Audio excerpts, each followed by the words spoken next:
Panama കടലെടുക്ക് പോലുള്ള ഒരു സ്ഥലം നമ്മുടെ സ്വന്തം കേരളത്തിലുണ്ട്. ഒരു ബണ്ടിന്റെ രണ്ടു വശവും കായൽ, അതിൽ ഒന്ന് ഉപ്പുവെള്ളവും. എങ്ങനെയെന്നല്ലേ? ആ വശത്തെ കായൽ അറബിക്കടലുമായിട്ട് കണക്റ്റഡ് ആണ്. അവിടെ രണ്ടു വശവും ഷട്ടറിട്ട് അടയ്ക്കും. ഇപ്പുറത്തോട്ട് വിട്ടാൽ ഒരു വശം വിശാലമായ കൃഷിയിടം. നെൽപ്പാടത്തേക്ക് ഉപ്പുവെള്ളം കയറിയാൽ മുഴുവനായും കൃഷി നശിക്കും. ബോട്ട് സർവീസിന് വേണ്ടി ഒരു വശത്തെ ഷട്ടർ ഓപ്പൺ ആക്കി ബോട്ട് അതിനുള്ളിലാക്കി ഷട്ടർ അടയ്ക്കും. എന്നിട്ട് വേറെ ഷട്ടർ ഓപ്പണാക്കി ബോട്ടിനെ പുറത്തേക്ക് വിടും. സാധാരണക്കാരൻ്റെ ആശ്രയമായ ബോട്ട് സർവീസിന് യാതൊരു തടസ്സവും വരുന്നില്ല. മനുഷ്യ നിയന്ത്രിത ഷട്ടർ സർവീസാണ് ഇവിടെയുള്ളത്. നമസ്കാരം, എല്ലാവർക്കും XJL വ്ലോഗ്സിലേക്ക് സ്വാഗതം. ഇത് എവിടെയാണെന്നല്ലേ? ആലപ്പുഴ ജില്ലയിൽ ചേർത്തല താലൂക്കിൽ കഞ്ഞിക്കുഴി ബ്ലോക്കിൽപ്പെട്ട ഒരു ഗ്രാമമാണ് ഈ സ്ഥലം. ഇവിടെ ബണ്ടിനാൽ കണക്റ്റഡ് ചെയ്യുന്നത്. വേമ്പനാട് കായലിന് കുറുകെയാണ് പ്രശസ്തമായ മനോഹരമായ തണ്ണീർമുക്കം ബണ്ട് നിർമ്മിച്ചിരിക്കുന്നത്. ഭൂമിശാസ്ത്രപരമായി വെള്ളത്താൽ ചുറ്റപ്പെട്ട മുനമ്പോ കായലിന്റെ മുഖമോ ആയതിനാലാകാം ഈ പേര് വന്നത്. തണ്ണീർമുഖം പ്രയോഗിച്ച് തണ്ണീർമുക്കം ആയതാകാം എന്നും പറയുന്നു.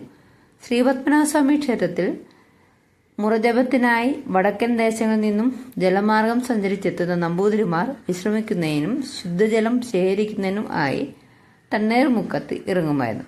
അങ്ങനെ ശുദ്ധമായ കുടിവെള്ളം ലഭിക്കുന്ന സ്ഥലം എന്ന അർത്ഥത്തിൽ തണ്ണീർമുക്കം എന്ന സ്ഥലപ്പേര് ഉണ്ടായി എന്നും കരുതപ്പെടുന്നു.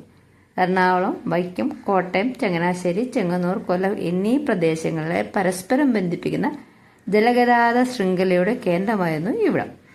കുട്ടനാടിന്റെ നെൽകൃഷിയെ ഉപ്പുവെള്ളത്തിൽ നിന്നും സംരക്ഷിക്കുന്നതിന് വേണ്ടിയാണ് പ്രധാനമായും തണ്ണീർമുക്കം ബണ്ട് നിർമ്മിച്ചിരുന്നത്. ഇത് കൊല്ലത്തേക്ക് നമ്മൾ തണ്ണീർമുക്കത്ത് നിന്ന് പോവുകയാണെങ്കിൽ 106 കിലോമീറ്ററാണ് കൊല്ലത്തിന് ഉണ്ടായിരുന്നത്. അത്യാവശ്യം നല്ല രീതിയിൽ എല്ലാവർക്കും പ്രയോജനപ്പെടുന്ന രീതിയിൽ ബുദ്ധിമുട്ടുകളില്ലാണ്ട് ചരക്ക് നീക്കം ചെയ്യുന്നതിന് വേണ്ടിയിട്ടും യാത്ര ചെയ്യുന്നതിന് വേണ്ടിയിട്ടും സുരക്ഷിതമായി പോയിക്കൊണ്ടിരുന്ന ഒരു സംവിധാനമായിരുന്നു തണ്ണീർമുക്കം. നമ്മുടെ കായൽ സർവീസ് എല്ലാം ഇടക്കാലത്ത് വെച്ച് ഉപയോഗശൂന്യമായ രീതിയിലേക്ക് മാറി. അപ്പോൾ ഈ തണ്ണീർമുക്കത്ത് നമ്മൾ നോക്കുമ്പോൾ കാണാം പോളകൾ ഇങ്ങനെ കെട്ടിക്കിടക്കുന്നത്. അതിന്റെ കാരണം ഇപ്പോൾ നാട്ടുകാർ ആരോപിക്കുന്നത് ഉപ്പുവെള്ളം കയറാതെ ബണ്ട് നിർമ്മിച്ചതാണ് ആ പോളകൾ വർദ്ധിക്കാൻ കാരണം എന്നാണ് പറഞ്ഞത്. 6 മാസം ഉപ്പുവെള്ളവും 6 മാസം ശുദ്ധജലവും കിട്ടുന്ന ഒരു സാഹചര്യമായിരുന്നു എന്ന് പറയുന്നു. മഴക്കാലത്ത് ശുദ്ധജലം കായലിൽ നിന്നും കടലിലേക്ക് പോവുകയും വേനൽക്കാലത്ത് കടലിൽ നിന്ന് ഉപ്പുവെള്ളം കായലിലേക്ക് കയറുകയും ചെയ്യുമായിരുന്നു. ആ സമയത്തൊന്നും ഇത്രയധികം പോളകളെ ഉണ്ടായിരുന്നില്ല എന്ന് പറഞ്ഞു.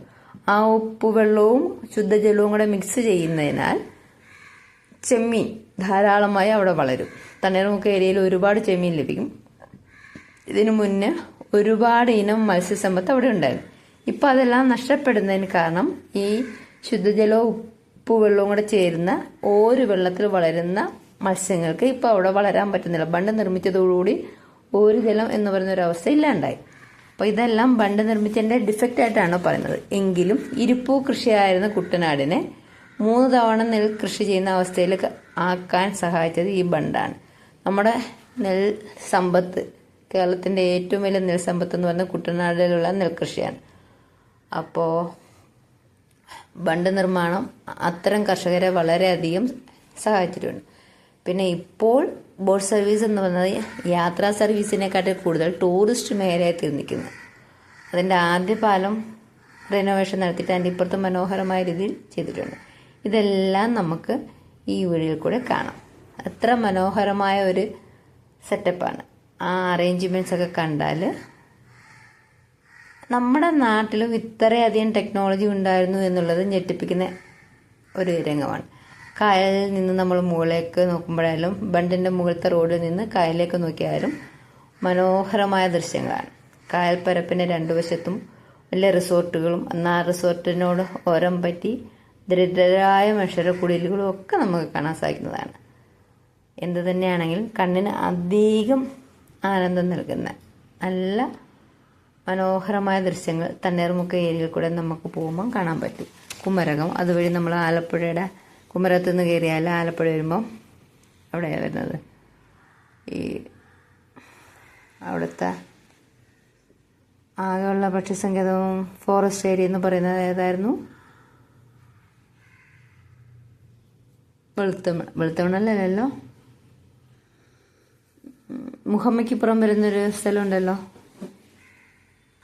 പാതിരാമണൽ. അതിൻ്റെയൊക്കെ സൈഡിൽ കൂടെയാണ് നമ്മൾ യാത്ര ചെയ്യുന്നത്. വേണമെങ്കിൽ നമുക്ക് പാതിരാമണലിൽ ഇറങ്ങി കയറി കണ്ടു പോകാം.